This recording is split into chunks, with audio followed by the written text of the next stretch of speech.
Hello and welcome to day one of EDUC 403, the educational research course offered by Lehigh University's College of Education, online only in this winter intersession 2015. My name is Alex Wiseman. I am your professor for this course, and I'm here to talk to you a little bit about the things that you will be doing on day one of the course. So, let's get started. First of all, this is our website. If you want to go to day one, you're probably already here, and that's how you link to this video. And if we scroll down, you'll see that there are various readings, videos, and assignments listed and linked for you below. There's a live version of the course syllabus available here if you need it. You're watching the introductory video right now. Congratulations. A couple things to note. There are several objectives for today's class. First, I hope that after the end of everything that you do today, you will have a basic understanding of what educational research is, how research differs from evaluation, what some of the most common terms and concepts are, and how educational research is typically used by students, that would be us, by researchers, also us, by educators, many of us, by policymakers, maybe a couple of us, and other professionals, maybe many or all of us. Okay? So how do we use research? There are several learning modules, and you'll see that every day in the course is broken down into modules. These are basically the things that I want you to learn or that you need to learn in order to fulfill the requirements of the course. I would like for you to watch each video that's linked below, do any of the readings that are linked below, take any notes, answer any quizzes, anything that is linked below. You need to work through it just like you would work through any sort of list of things to do. And the way that I would suggest doing it is starting at the top of the page and working your way down. So the next thing to do is say, what is Module 1.1? What is educational research? The first thing that you're asked to do is to read 4 chapters out of the Frankel and Wallen book, How to Design and Evaluate Research in Education. Each of these chapters, actually there are 3 chapters, just one of them is split into 2 PDFs. Each of these chapters is linked here. You will need to be signed in to your Lehigh account through Google. It's very easy to do. You simply take your Lehigh username. Mine, for example, is AWW207. And then you put that in as your username, and then you put in whatever your Lehigh password is in Google, and that will give you access. I believe I'm already signed in. Let's see if that's true. So if I click on Chapter 1A, it should take me, I am already signed in. Congratulations to me. It should take me to this PDF of Frankel and Wallen's 2009, first half of Chapter 1. I am on a slow connection apparently, so it's taking a while to load. Hopefully you will be on a faster connection. There we go. And you'll see that you can do many things with this. You can download it. That's here. Download it. You can print it. In my case, I can share it because I also own it, using air quotes here. You can do many things with it. You can also read it in the PDF format right here, so the nature of research. And you'll see that it is copies of a textbook page. So if you have a copy of the textbook itself, it might be a little easier, but if you don't, this should work just fine. It's the same text, okay? So that's how you get to each of the chapters. And you can click on each one of those, download each one of those, make sure you read each one of those. The next thing you want to do is find out what are common terms and concepts in educational research. And what I suggest you do is to review the main point sections from each of the Frankel and Wallen chapters that you read for today. I misspelled Frankel, pardon me for that. Pay particular attention to the key terms and definitions. And then I want you to complete the 3 online quizzes that are linked right here. You will see that there are some additional instructions which will become obvious to do. First, you must submit your answers using the button at the bottom of each quiz, and then you email your results to me using the email function at the bottom of the results page. Let me show you what this looks like. So let's say we're going to take the Chapter 1 quiz. Ta-da! I click on the Chapter 1 quiz. It takes me to this website, which will eventually show up. I'm hoping it will show up. I'm on a slow connection. Hopefully yours is faster than this. I happen to be in a hotel right now, so That's probably why this is taking a little longer than usual. If you were at your home or office, the connection might be a little faster. I happen to be stuck in a Marriott Courtyard hotel using the free Wi-Fi. There it is.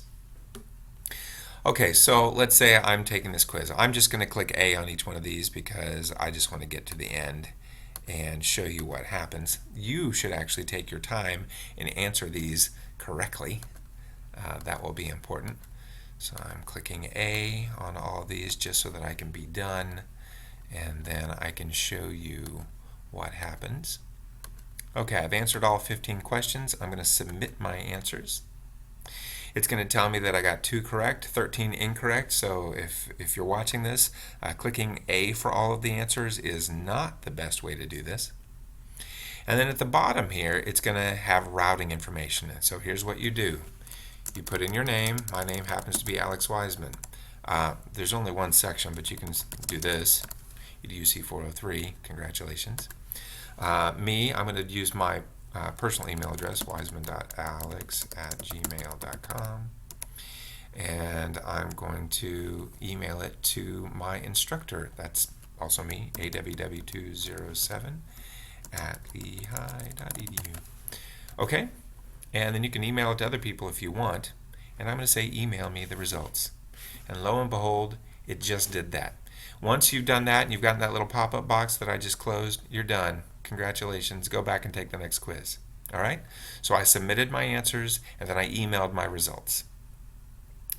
Next, how does research differ from evaluation? There happens to be a 13-page online PDF chapter by Sandra Matheson called What is the Difference Between Evaluation and Research, and Why Do We Care?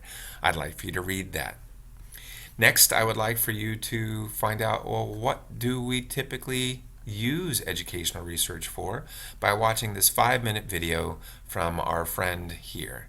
And you can do that either in the website itself, just like this, or you can click here and it will take you out to YouTube. So if I did this, here's what we get. Of course, it's going to think a little bit because, here we go. University of Huddersfield, inspiring tomorrow's professionals. Hello, Ian Rushton. All right, and then Ian is going to talk about what is educational research, and hopefully he's going to get to how is it used by students, researchers. What is educational research? The purpose of this video is... He has a much better accent than I do, and a cooler beard. Anyway, then we move on to application activities, and this is where you actually have to send me something directly, all right? So linked below are application-oriented activities that you should complete today and email to me, Dr. Wiseman, by the end of the day, all right? So whatever time zone you're in, by the end of January 7th, day 1 of our course, I want you to send me the results from those 3 quizzes from earlier, and I want you to send me these 2 application activities. One is identifying 2 to 3 possible research topics and writing a memo to me explaining why each possible topic is worth researching. You know why we're doing this? Because your final product for this class is a draft research proposal. That's what we're building up towards. And so you're trying to identify a topic that would be worthwhile researching. As part of your explanation, please tell me which research approach, quantitative, qualitative, or mixed methods, you think might be most appropriate for each research topic and why. Okay, so I'm expecting 2 to 3 possible research topics.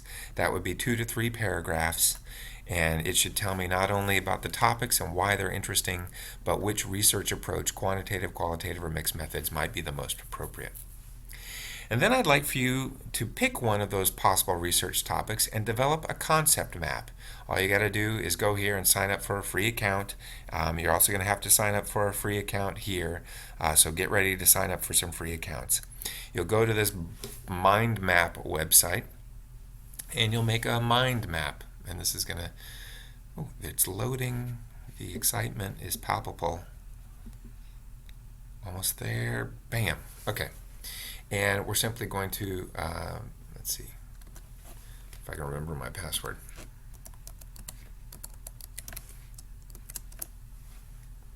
All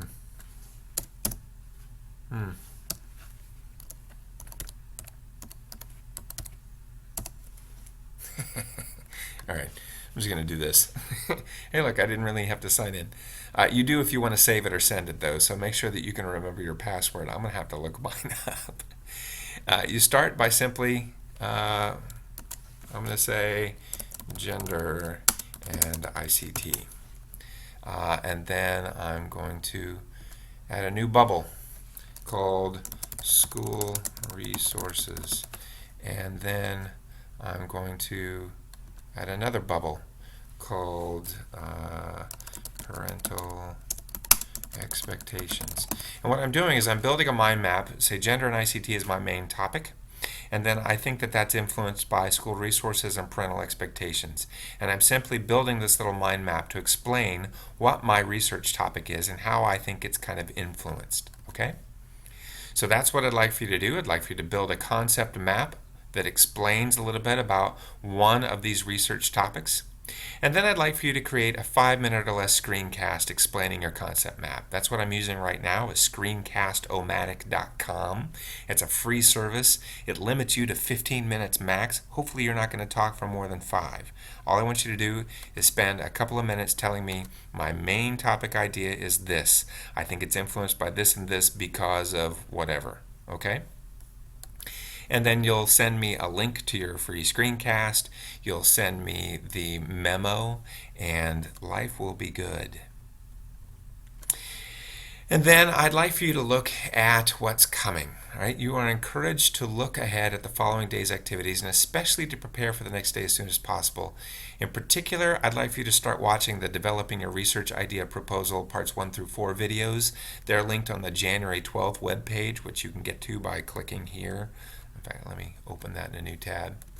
So look, if we went to January 12th and we scroll down, look, Developing Your Research Idea Proposal Part 1, and then there's going to be a Part 2, and then lo and behold, a 3 and a 4. It's shocking how consistent that is. And then I'd also like for you to identify and commit to one empirical research question to base your research proposal assignments around as soon as possible, preferably today, but if not today, preferably tomorrow, and if not tomorrow, preferably the day after tomorrow. It's going to move very quickly. We have 8 days to move through this. So think about what you might want to draft a research proposal around, what your main topic is. Start thinking about those questions. Start looking ahead. If I were you, I would just go through each one of these days, especially I'd go over to January 16th and I'd say, holy smoke, look what he's having me do on January 16th. Write a complete and heavily outlined draft of a research proposal. Okay? So it's not going to be the polished version of a research proposal that you've always wanted to send in. It's going to be a complete and heavily outlined draft, and that's what I'm looking for. If we were to go back one day to January 15th, you would see, holy smoke, look what he's asking me to do here. Draft a literature review of empirical research. What? And you will know a little bit more about a literature review by the time you get to that day, just a mere few days from today. So, take a look at all these things. Look at each of the days ahead. Day 1 is especially heavy. And then what I'd like for you to do is I'd like for you to leave a reply. Make a comment about today's objectives or learning or application activities. You could say something like, this is more than I expected. Holy smoke, what is going on? And then you can make all sorts of little things. Asterisks. Be like, those of you who are old enough to remember Hagar the Horrible in the comics will know that he talks like this. And then we'll post the comment.